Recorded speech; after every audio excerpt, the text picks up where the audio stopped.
Gandhi photo ఉండే, దానికి ఇప్పుడు ఏమి ఇబ్బంది వచ్చింది? అంబేద్కర్ ఫోటో పెట్టాల్సిన అవసరం ఏముంది? ఎందుకోసమని ఈ ఉద్యమాన్ని స్టార్ట్ చేశారు? ఈ ఉద్యమాన్ని స్టార్ట్ చేయడానికి కారణం 1905లో 80 సంవత్సరాల వేడుకలు ముంబైలో జరిగితాయి.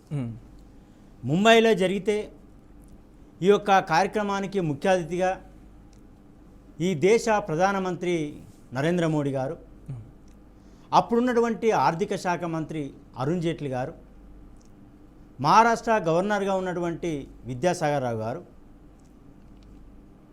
ఆ రాష్ట్ర ముఖ్యమంత్రి నలుగురు పాల్గొనడం జరిగింది. పాల్గొంటే ఒక గంట సేపు ఉపన్యాసం ఇస్తాడు నరేంద్ర మోడీ గారు. ఉపన్యాసం ఇచ్చి ఏమంటాడంటే, ఆర్బీఐ 90 సంవత్సరాల వేడుకల్ని మనం ఘనంగా చేయాలి, మీరు మార్గదర్శకాలు తయారు చేసుకోండి, ప్రపంచం మొత్తం గాంధీని కొనియాడేటట్టు చూడాలి అని చెప్తాడు.